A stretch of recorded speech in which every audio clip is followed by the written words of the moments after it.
So I'm going to give you one more minute. You need a tab open with HMH, Potatoes on Rooftops, and then you need a tab open with your homework from yesterday, which was the e-learning assignment. Technically, the e-learning assignment is not due yet, so if you don't have it done yet, that's okay. We still need to go over the vocab before we start. So while we're going over the vocab, you should not be doing your homework. You should just be listening. The assignment is for you to do on your own time. I'm glad you did it. I didn't ask whether you did it or not. I'm just saying, if you didn't do it. Also, I am aware it is a longer assignment than you normally get in reading, but I feel like you guys never have long assignments in reading, so you got one yesterday. Sorry. Your homework or the assignment yesterday was, no, it's reading time right now, Molly. I sent you the live schedule in your email, and I tagged you on homeroom, Molly. So, forgot what I was saying. Oh, your homework yesterday was vocabulary, sentences, and definitions. And remember, when you look up definitions on your own, you are free to put whatever definition comes up, but that is why we still talk about it. Because remember, lots of words have more than one definition. So we are going to go over the definition that pertains to our story. So that is the first thing we're going to do is go over our definitions, and then we will get started in our story today, which is quite long. We are not going to finish it. Yes, Mia. I already said that that's fine. You are free to put whatever you want. We are going over them so you know, okay? But because the definition, whatever a definition you put up is still a definition to that word, it may just not be the definition that pertains to our story. Whatever definition you have up is fine.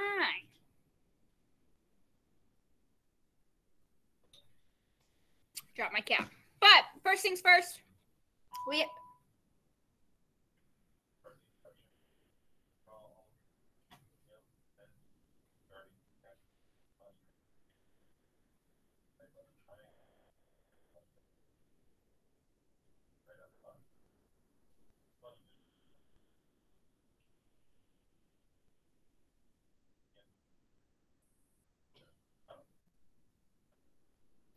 sorry, there's this announcement. We were trying to listen to it. Mrs. Sittig will go over that announcement with you guys later. All right, anyways. So we're going to start going over our vocabulary words. And remember, your vocabulary definition you have might be different than the one I say, and that is okay. Connor, you should not have headphones in. I don't know why you'd have headphones in. No one should be on our meet. That's in class. So Bryden, you need to get out of my meet. And we need to be ready. Our first vocabulary word is, boys and girls, our first vocabulary word is urban, which is an adjective. It is a descriptive word. Would anyone like to tell me what you put for the definition urban? I do not want your sentence. I want your definition. What is your definition of urban, Abigail? Relating to or characteristic of a town or city. Yes. Something that is urban is related to a city, okay? So urban means city. So Chicago is an urban place. I would not consider Westville to be urban, okay? We're still more rural, which means there's less houses, it's smaller, things like that. So a sentence could be, as the population grows, urban areas expand. So if your definition is about urban, it's fine. Even if your definition is not the exact same of what I just said, because you looked up the definition on your own, okay? So something that is urban is related to a city. Mia. Well, we're not going over our sentences. You can read it, okay? We're not going over our sentences. Otherwise, we'll be here all day because all of you almost, at least in here, almost all of you already did your sentences. So read it. If you need to fix it, you can still fix it. I haven't graded any of the assignments yet, so if you do need to fix yours, you're free to fix it. They're not even due yet. Our next one is humble, which is another adjective, another descriptive word. What does humble mean? Mia. Having or showing a modest or low estimate of one's own worth. All right, so the word modest, what Mia just said, is like the most key for me. When something is humble, it's normally simple, it's modest, it's not super boastful or impressive, okay? So here, This is a picture of a nice little town. And my sentence is, just beyond the city is a humble cottage. That means a nice, small little home. It's not super flashy, super fancy. It's just a regular little home, which they say is humble. You can describe people as humble, places as humble, but it's simple, not necessarily impressive, modest. That is what humble means. Any questions on humble? Landon.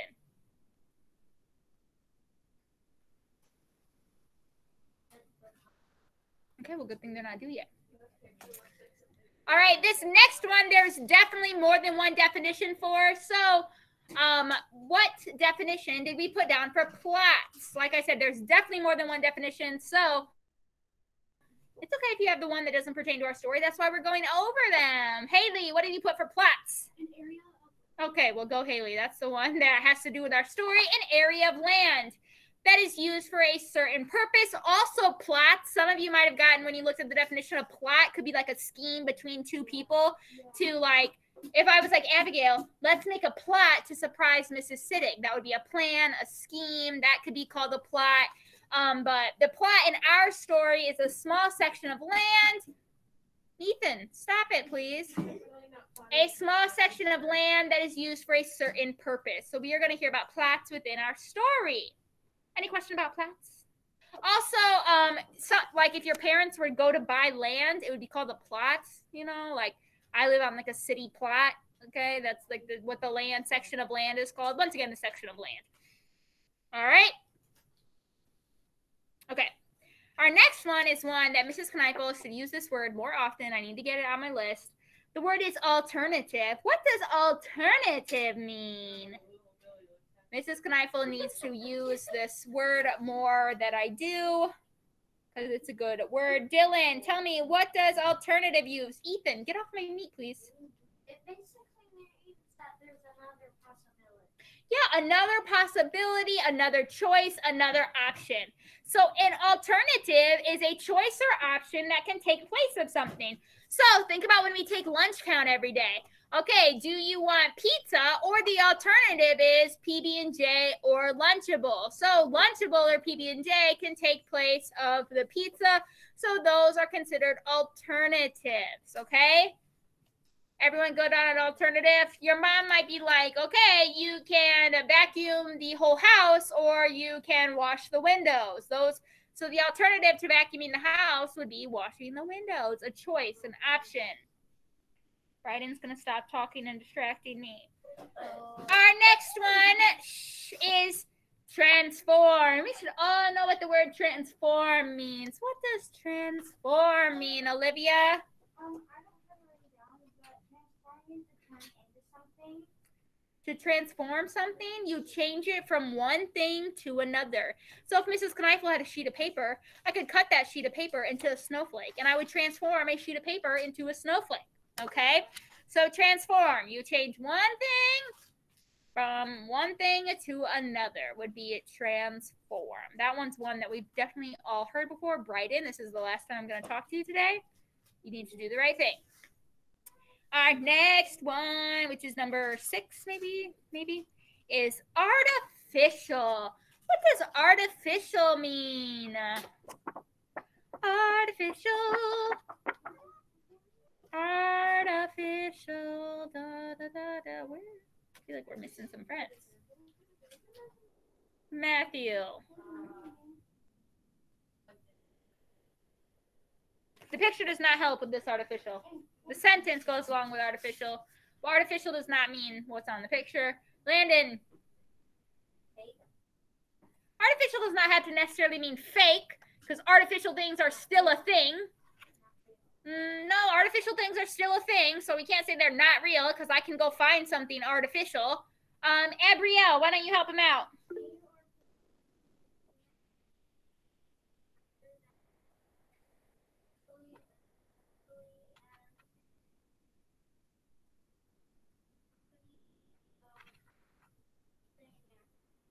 Yeah, artificial means it's created by humans instead of by nature. So if someone had a juice box, it will probably say naturally and artificially flavored, meaning some of the flavors come straight from nature, like apples, and the others are made up. So here's a picture, and it's a person of someone with a prosthetic leg. So it says scientists made artificial legs that function like human legs for people. Obviously, this is not the leg that man was born with, right? So this was made by a human, not the one he was born with. So artificial just means it's created by humans rather than nature. Okay? Everyone good on that one? Lots of food has artificial things in it. There can be artificial light. Yeah. Preservatives are not the same thing as artificial. Preservatives are the things that makes it have a long shelf life. Artificial would be like the fake flavors and stuff. Or the man-made ingredients.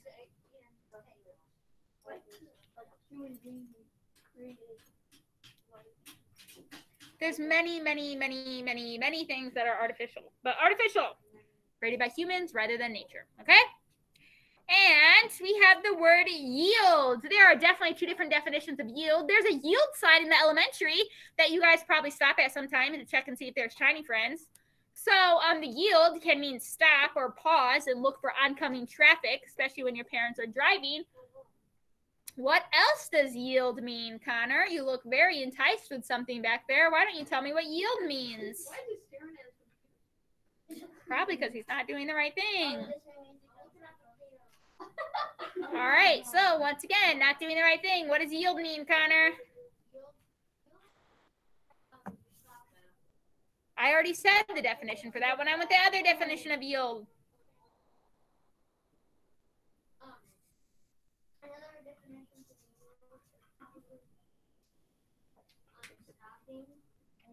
No. All right, Bryden, give it a try. Do you know the other definition of yield?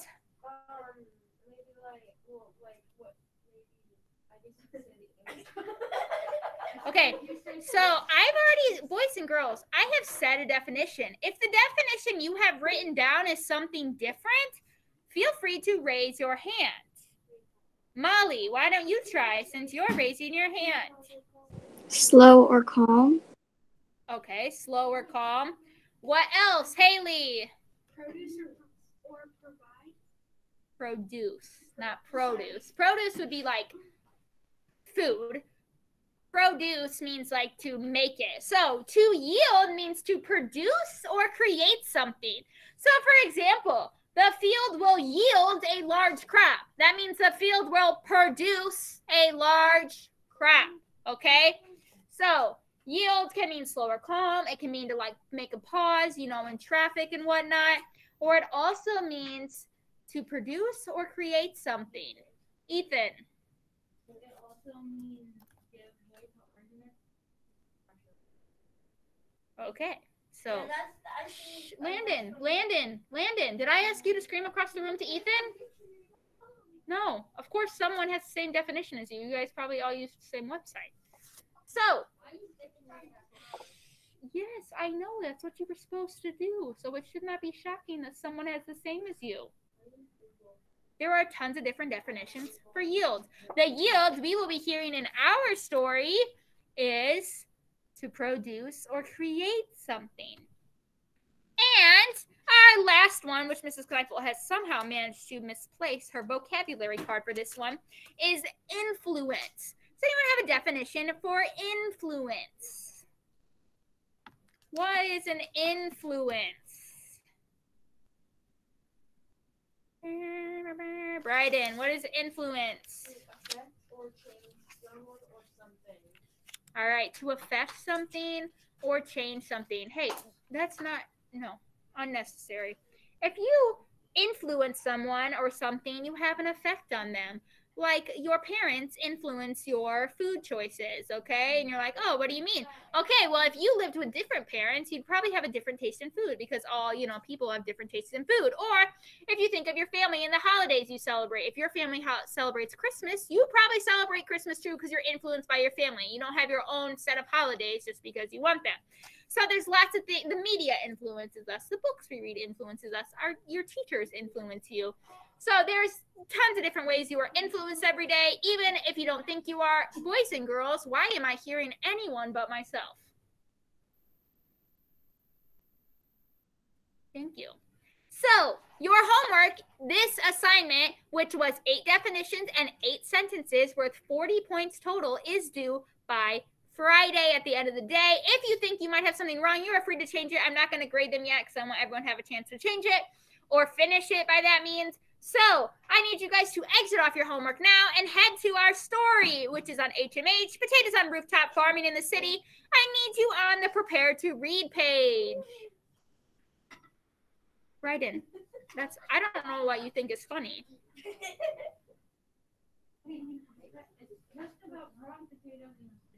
Yes, it's literally about farming. So, Bryden, I don't think your classmates are going to be happy when we don't get through what we need to get through and then we have extra homework. Voices should be off. So the Prepare to Read page is always important, of course, because it tells us our genre. Our genre is persuasive text. Someone in your own words tell me what persuasive text is. Don't read the definition from the book because I'm going to do that in a minute. But what is persuasive text? And don't tell me you don't know because we talk about informative, entertainment, and persuasive types of writing or types of text all the time.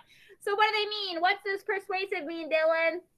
Persuasive means you're trying to sway someone over onto your side. Yeah, that's a good way to put it. Persuasive means you have an opinion and you're trying to sway someone on over to have the same opinion as you. So the actual definition according to our text is persuasive text gives an author's opinion about a topic and try to convince readers to agree with that opinion. So throughout the story, I'm going to be asking you, so what does the author think in this story? And, is that a good thing? Is it a positive thing? We'll see throughout here. So now the first bullet says persuasive text may be organized by cause and effect. They may also be organize ideas by showing problems and solutions. There is lots of text structures within this story. There are many, many headings and subheadings. There's also some sidebars. We are going to see some cause and effects within here. We're also going to see some problems and solutions. A lot of stuff within this story, but lots of times persuasive texts are problem, solution, cause, and effect. That way you could be like, I'm the author, I believe this, and it happens because of this. You should believe this, okay? So that's why cause and effect and problem, solution are super common for persuasive texts. Persuasive texts include reasons and evidence, such as facts and examples, to support authors' viewpoints. So if Mrs. Kneipel was trying to persuade all of you that cheeseless pizza is the best, I'm not just going to say cheeseless pizza is the best, you should eat it. I'm going to give you reasons why cheeseless pizza is the best and, give you facts on it. And then last, I did not ask for your comments. I'm just using an example. Persuasive text includes strong language and specific techniques, such as appealing to a reader's emotions. So there are some things that sometimes in persuasive writing make you really think. It's like stop and think. It's not so informative. It can actually play on like how you feel about certain things. So as you can see, it is called Potatoes on Rooftop Farming in the City. So based on that title, tell me, someone, what you think our story is going to be about. Jaden, what's our story going to be about? Farming potatoes on rooftops. All right. Specifically where? In the city. And cities, what's another word for city areas? They could be called what? Urban. That was one of our vocabulary. Put your hand down, please. All right. We are going to start reading. Like I said, this is a very long story. We are not going to finish it reading it today. Let me tell you what actually, no, I'll tell you that at the end of the thing.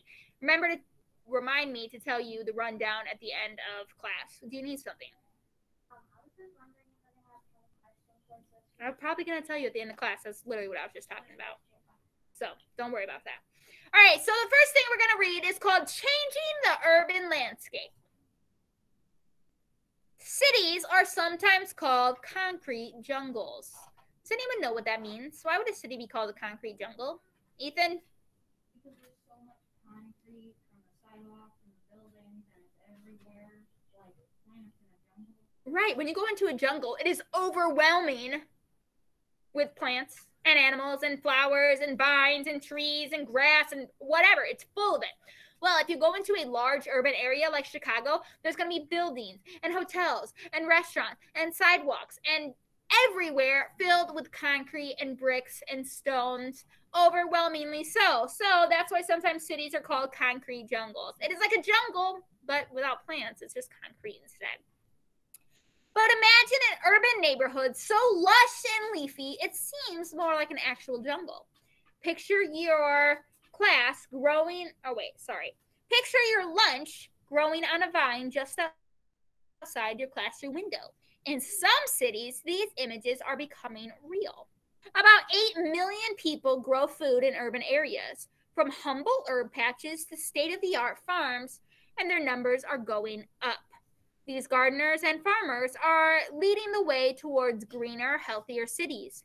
They're changing our urban landscape while planting the seed for our future. So the traditional urban landscape is not really landscape at all. Landscape means, the grass and the trees and the flowers, up front. Well, not right now because it's snowing, but, maybe at home you have a little walkway with some flowers or some little bushes right when you get into your house. That would be the landscape of your home.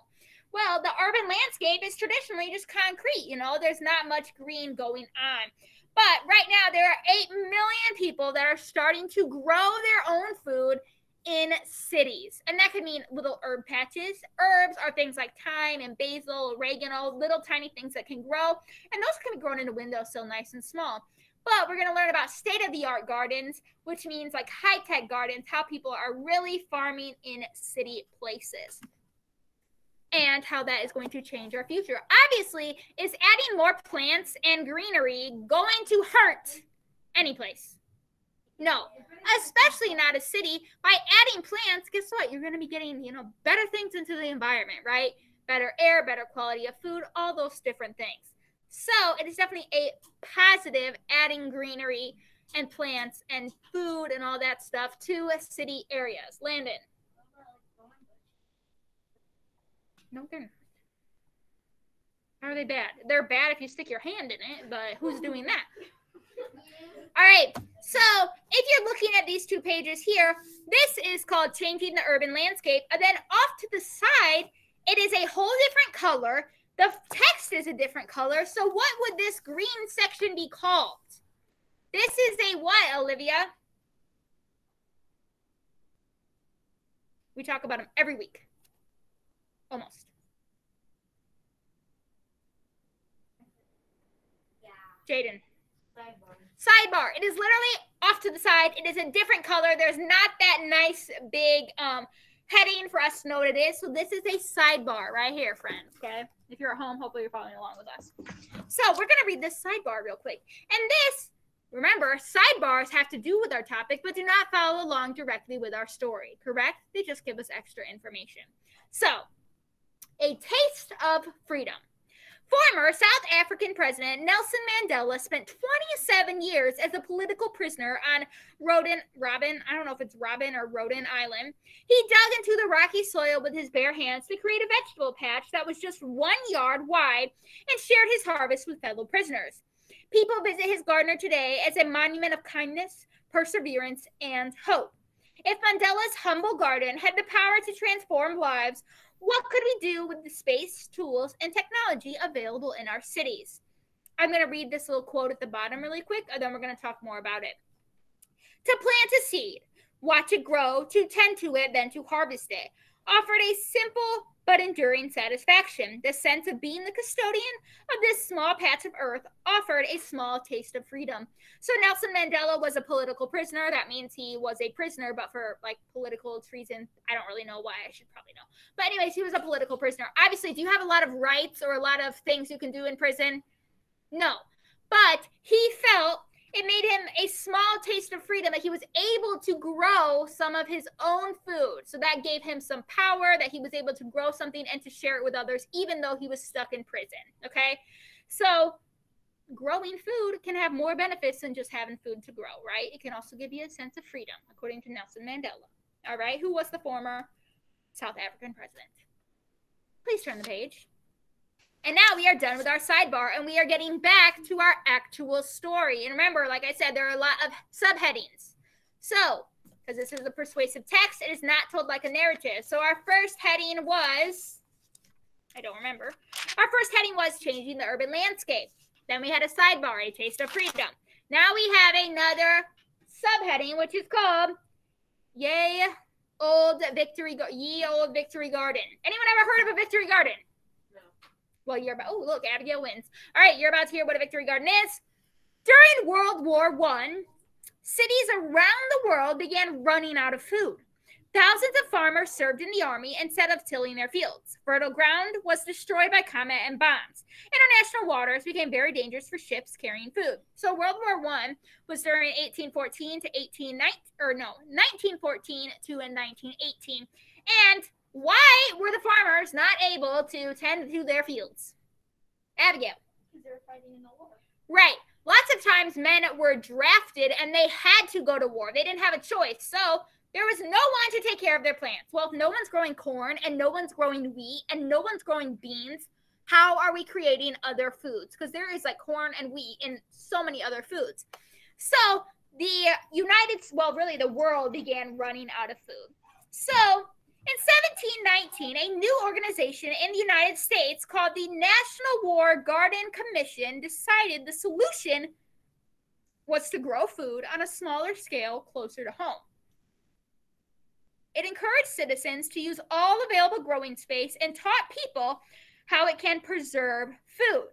So soon the U.S. Department of Agriculture, the USDA, which is still a thing today, began its own campaign to get people growing. As a result, the number of garden plots rose from 3.5 million in 1917 to more than 5 million in 1918. So, oh snap, we're running out of food. So they started campaigns, which would be like advertisements, to get people to start their own gardens. That way you could grow your own food. You could help yourself, basically, right? So 5 million people had their own gardens in 1718, which is quite a lot considering the population obviously wasn't as high in 1718 like it is today. So that was the first sign of victory gardens. But then during World War II, another victory for gardens, we're going to learn even more about them. During World War II, which was 1939 to 1945, the War Food Administration in the United States created the National Victory Garden Program. Its goal was to recreate the huge success of the gardening movement during the previous war. So they were like, oh snap, people were able to feed themselves during World War I because of gardens. It's 20 years later, let's bring that back. We need more gardens again. This time, the results were even more astonishing. The USDA estimated that more than 20 million plots were planted during the war. So that is like 15, I don't know. I can't think of the number right now. But we went from 5 million to now 20 million. People had 20 million little baby plots of growing your own food. By growing fruits and vegetables, people felt they were contributing to the war efforts. They were ensuring the country and its soldiers had enough food to eat and freeing up resources needed in wartime.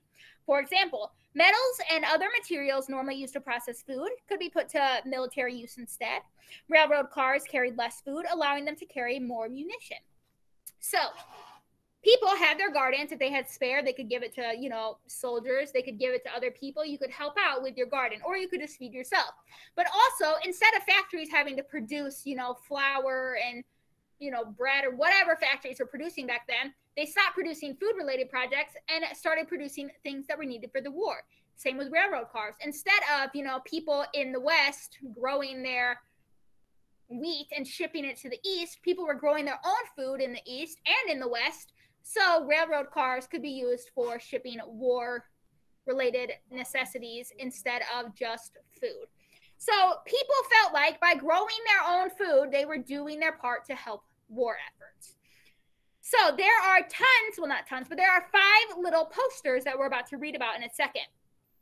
But first, there's a cute little quote on the end by some little sugar snap peas. And this is by the American President Woodrow Wilson in 1917. Everyone who creates or cultivates a garden helps. This is a time for America to correct her unpardonable fault of wastefulness and extravagance. So he's like, oh my gosh, we've been so lucky with all this food. We've been wasteful. It's been so extravagant. Guess what? Now we're back. We're planting our own food. That's what Woodrow Wilson was trying to say there. So now these posters are posters that you would have seen around during these times of wars. Just like when we go outside and see a billboard with a giant poster on it, advertising something. They were advertising growing your own gardens. Instead of advertising, a new car, we were advertising growing your own gardens. So there's two here at the bottom. It says, will you have a part in victory? And then it says, plant a victory garden. Our food is fighting. A garden will make your rations go further. And then over on the other side, it says groundwork for victory, meaning like, hey, you put some work in the ground and then we're going to have the victory in the war. Grow more in 44. War gardens over the top. At the bottom, it says seeds of victory, the fruit of peace. It says fill it, help harvest war crops. So in the United States, the Fenway Victory Garden of Boston and Dwelling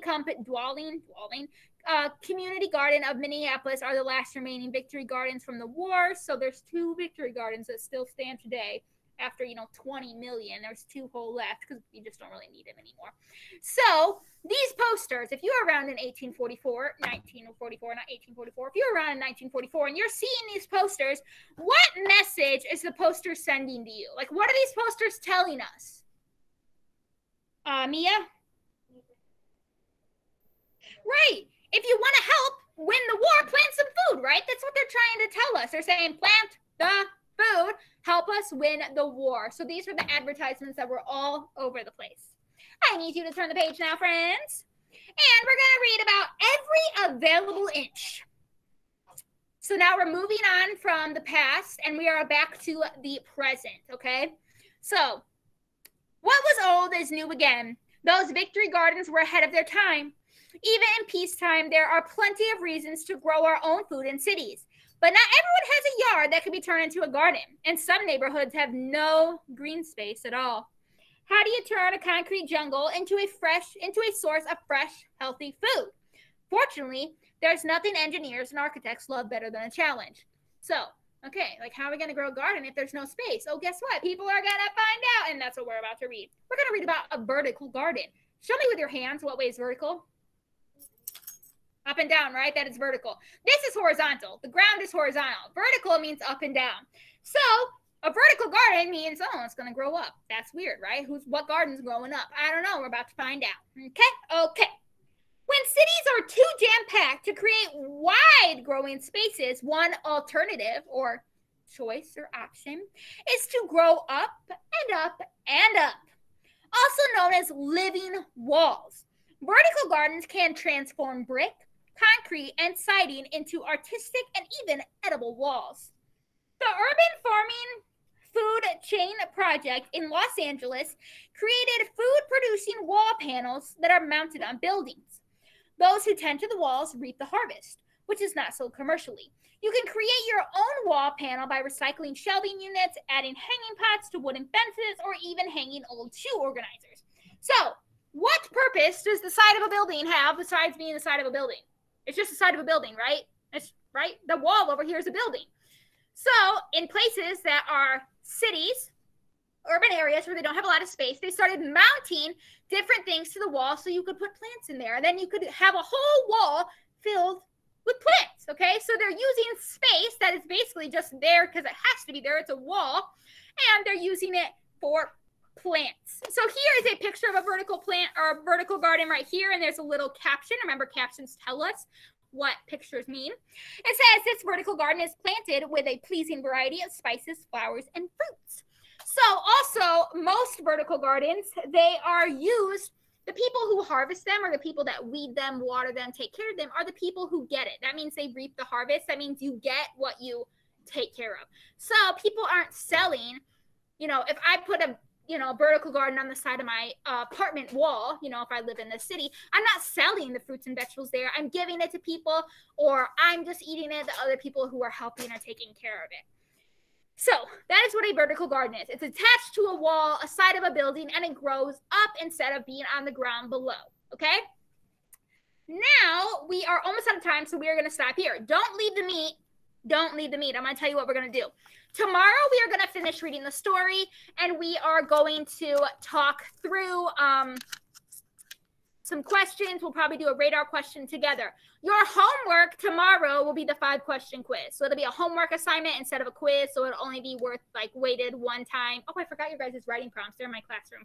I'll get those to you guys tomorrow. You guys in class. You will have a homework assignment tomorrow, which will be the 5-question quiz. Friday, because this week was so short and just crazy with the e-learning day yesterday and stuff, Friday, we are going to do the online assessment all together, okay? So we're going to practice radar together. We're going to use whiteboard. So you will not have a test this week. We're just going to do it all together to practice those skills. So don't panic about having a test this week. You will have your quiz, but it'll be a homework assignment instead of a quiz grade. And that won't be till tomorrow after we've already read the whole story and everything together. So you do not have homework and reading tonight, minus reading for AR for 20 minutes, because lots of you guys still don't have enough AR points. I said lots of you. I didn't say all of you. And of course, if you haven't finished your vocab / your vocabulary sentences and definitions, that is due by Friday. So if you need to fix it or you just need to do it, that is due by Friday. Make sure you get that done. This will be posted, of course. So tomorrow we will pick up where we left off, and I will see you guys later.